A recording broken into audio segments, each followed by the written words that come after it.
আসসালামু আলাইকুম, কেমন আছেন সবাই? আশা করি যে যেখানে আছেন অনেক অনেক ভালো আছেন। আজকে আমি রান্না করবো হলো বিফ তেহারি। তো এটা একটা আপুর অর্ডারের তেহারি ছিল, সেটা আমি আজকে রান্না করব। এখানে আমি একটা পাতিল বসাইছি, পাতিলে আমি আধা কাপ পেঁয়াজ দিয়েছি।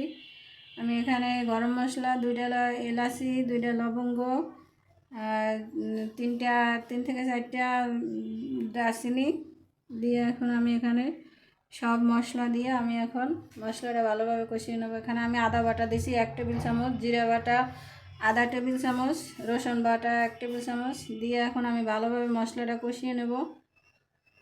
এখানে আমি একটু পানি দিয়ে, এখানে 2 চামচ লবণ দিয়ে আমি পানি দিয়ে মশলাটা ভালোভাবে কষিয়ে নেব। এখানে আমি 1 চামচ মরিচের গুঁড়ো দিয়েছি, 1 চামচ হলুদের গুঁড়ো দিয়েছি। এখানে আমি দই দিয়েছি 1 কাপ। এখানে আমি রাঁধুনি রেডিমিক্স মশলা তেহারির, সেটা আমি দিয়ে দিলাম পুরোটাই। তো আবারও একটু পানি দিয়ে আমি মশলাটা ভালোভাবে কষিয়ে নেব। এখানে আমি 1.5 কেজি মাংস নিয়েছি, সেই মাংসটা আমি ছোটো ছোটো করে টুকরো করে নিয়েছি।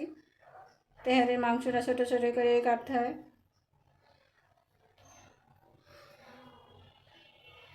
এখন এখানে আমি ঢাকনা দিয়ে দেবো। এই যে আমার মাংস থেকে পানি বের হয়েছে।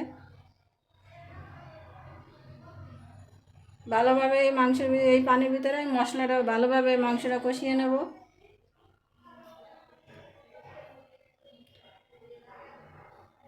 এখানে আমি 1 কেজি চাল নিয়েছি, চিনি গুঁড়ো পোলার চাল, সেটা আমি আধা ঘন্টা ভিজিয়ে রাখছিলাম। সেটা আমি এখন ভালোভাবে পরিষ্কার করে ধুয়ে নেব, ধুয়ে পানি ঝরাতে দেব।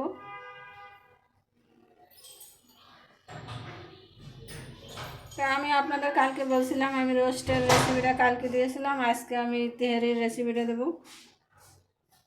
এই যে আমার মাংসটা কষানো শেষ, এটার ভিতরে আমি চালটাও দিয়ে দেবো। এখন দিয়ে আমি ভালোভাবে আবার চালটা কষিয়ে নেব।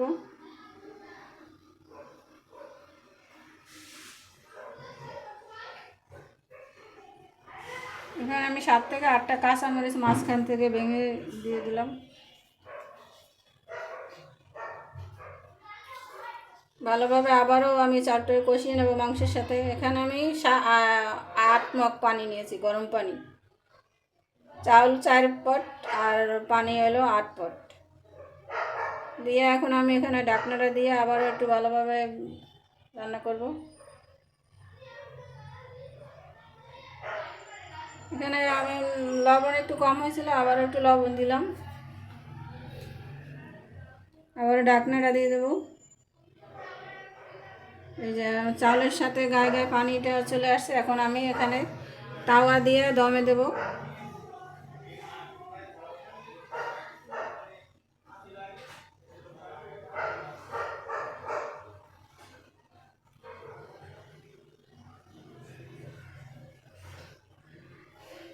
এখানে আমি আবারও একটু নেড়ে ছেড়ে দেবো উপর নিচ করে।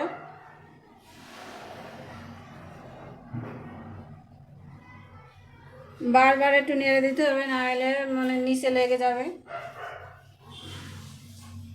উল্টিয়ে পাল্টিয়ে একটু নিচের তো উপরে উঠে দিতে হবে।